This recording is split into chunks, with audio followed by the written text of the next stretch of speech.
That didn't disappoint. It goes Manchester United's way. They've taken 12 points from 4 games. They've taken 12 points from the previous 14, and it takes them up into that top 5. And as Jim was saying, just 3 points off the leaders Arsenal. Mikel Arteta there, left to reflect on what might have been. Their 100% record is over. They have suffered their first defeat of the season. And Marcus Rashford, with his first goals against Arsenal since his debut goals in February 2016. Erik ten Hag, 4 wins in a row, and another significant one for him today, Paul. Yeah, that's a big win. Obviously, the bigger game was Liverpool a few weeks ago, but against Arsenal, in great form, won the first 5 games. It was a really big win. I thought on the counter-attack especially, I thought they were devastating second half. I thought Arsenal were probably the better team, controlled lots of the game, and I think United will get better. Performances will improve. But all they could do today was win that game, as I say. On the counter-attack, I thought they were ruthless and difficult to deal with. How will Arsenal reflect on that today, Jack? Well, Mikel will be furious with that decision in the first half. United went on to win 3-1, but goals change games, and if Arsenal were given that goal and they're 1-0 up, it's a different game. How he will reflect on the performance, I think it was a good performance. Like Paul said, they dominated most parts of the game. Probably would want to score more, obviously, with the chances they created. But yeah, overall good performance, and disappointing with the decision in the first half, but you have to live with that. Psychologically, United, what are we seeing under Erik ten Hag? Would they even have won that game last season in that situation? Possibly not. Confidence was so fragile last season, towards the end in particular, and it has been around these parts for some time, but you just quietly think that Manchester United and Erik ten Hag are building something now. The crowd are starting to believe. 1 or 2 new signings give everybody a lift, everybody a bit more hope. Obviously, him getting off the mark was a real good thing. You want your attacking players in full confidence.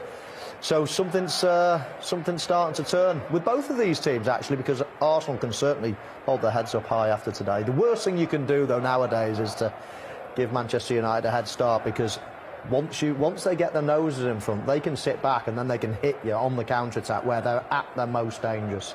And they did that against Arsenal. Arsenal have to start chasing the game, and all of a sudden you're opening yourself up to all kinds of problems playing against the pace of Manchester United's attack. So it worked out well today for Manchester United, and they march on. Yeah, and it was always going to be a building process. Forget the performances for a minute. Just beating Liverpool and Arsenal at home in those first 4 or 5 games, what does that do just for that process that Erik ten Hag's undergoing? Yeah, well, I think the Liverpool game's the bigger one. Obviously, with where they've been the last couple of years, and such a great team there, I think that was a massive win for them to just get them started on the road. And like I said, they haven't been brilliant, but they're showing signs. It was all about getting that confidence, winning games, whatever way you did it. And I think they've done it again today. I don't think they were brilliant. Devastating on the counter-attack second half. I think Arsenal controlled the game for most parts. A little bit surprised with the substitutes Arsenal made in the second half. I thought they were in complete control of the game, creating chances. And as soon as they made the subs, they seemed to lose that a little bit. And Eriksen started getting on the ball, and Fernandes does, obviously, his great pass for Marcus. But United will get better. There's no doubt about that. Performances aren't brilliant, but in time to come, I think they'll get better and start winning a lot of games. OK, we have a lot of time to reflect and get all the reaction from that game at Old Trafford, of course. But the Premier League weekend is complete, and suffice to say, or if I say, it was full of talking points. That might be something of an understatement. It started with a 0-0, but it didn't tell its own story in the Merseyside derby between Everton and Liverpool. 5-star show from Brentford. So many talking points. West Ham furious, but Chelsea won the game at Stamford Bridge. Newcastle equally furious to only get a point after their goal ruled out against Crystal Palace. Nottingham Forest were 2 up and lost 3-2 at home to Bournemouth. Spurs unbeaten in 12 Premier League games now after overcoming Fulham by 2-1. First win in 13 league games for Wolves by 1-0 against Southampton. And Manchester City just taking a point. Aston Villa stopping the rot with a draw against the champions. And earlier today, Leicester rock bottom, 7 games in, 1 point on the board. 5-star show from Brighton, the first time in their history that they've scored 5 goals in the English top flight. And we have just watched Manchester United beat Arsenal by 3-1. So as I say, look away now, Leicester fans. It's not getting any brighter. 1 point, as I say, 5 defeats, and Nottingham Forest and West Ham, the other 2 teams, currently 6 games in the bottom 3.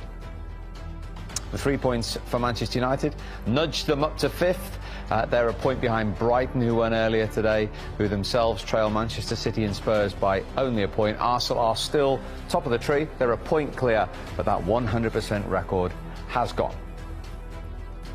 Well, let's have a look at this one then. His 19th touch. We'd hardly seen him.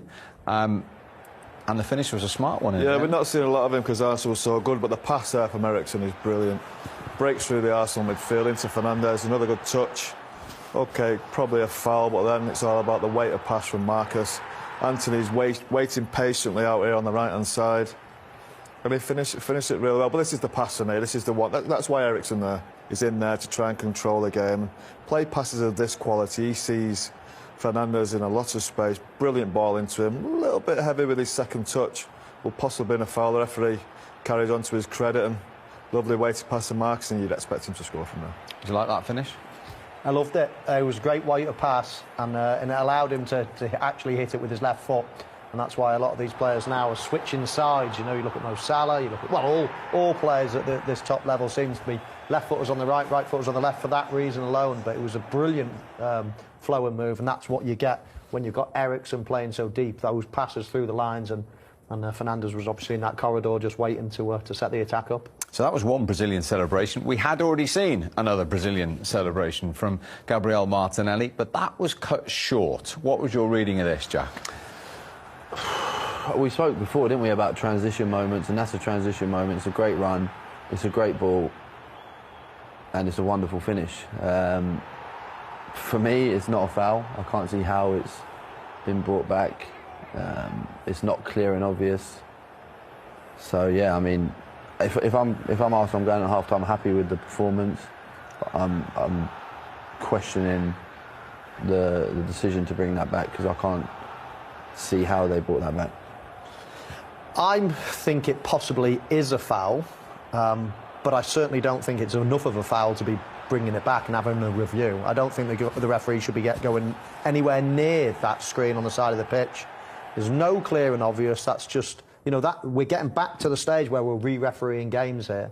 That's not a clear and obvious situation, and it should just be left. Some people think it's a foul, some people not. Well, if that's the case, then it's obviously not clear and obvious, and it should have been left alone. I know you're relieved, but in all seriousness, which way did you see that? I think it's very soft. It's his interpretation of the foul. He's 10 yards away. He doesn't think it's a foul. You go to somebody else, he's got a different opinion. I think Michael's right. It's ridiculous. It should never come back. I think they're a little bit unlucky there, Arsenal. Let's speak to the former Premier League referee, Dermot Gallagher. You've heard the boys' opinion there, Derm. What's your reading of that situation? I think it's a foul, Steve. I think he pushed him in the back, and I think he also catches him with his knee in the back of the leg. I think once Lee Mason, the VAR, sees that, he's got to flag it up to Paul, because it's impacted on the move. That's where Arsenal won the ball back. If you see here, I think it's a push there, and I think he also catches him in the back of the leg. And it goes straight forward, and Martinelli scores very, very quickly. So their argument will be it's in the attacking phase, because it transitions so quickly. But for me, it's a foul.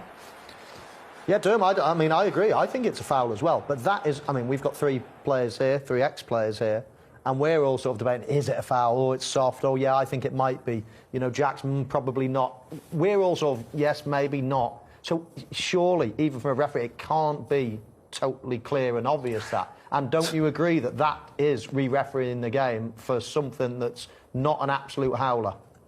Yeah, I think there's been a number of vagaries, Michael, like you say, you know, and the problem is that we're not consistent amongst ourselves as referees, you know, like human beings, you know, that our tolerance levels are slightly different, and one sees a foul, one doesn't. When it's flagged up and Paul Tierney goes to the screen, I think he sees that then, and he gives a foul. I can understand why he's given a foul. And on the word of consistency, Dome, even if we go back to earlier today, in the lead-up to one of the goals at the Amex Stadium, the challenge from Yuri Tielemans wasn't looked at, wasn't even mentioned, goals stood. Is there a similarity here? I think it's a different challenge, Steve. I think it's an upper body challenge. I think it's a real strong challenge with his shoulder. It's side by side, so that's the difference. What you would say as well, it was checked, albeit very, very quickly, because it resulted in a goal. So the VAR will check everything in the attacking phase.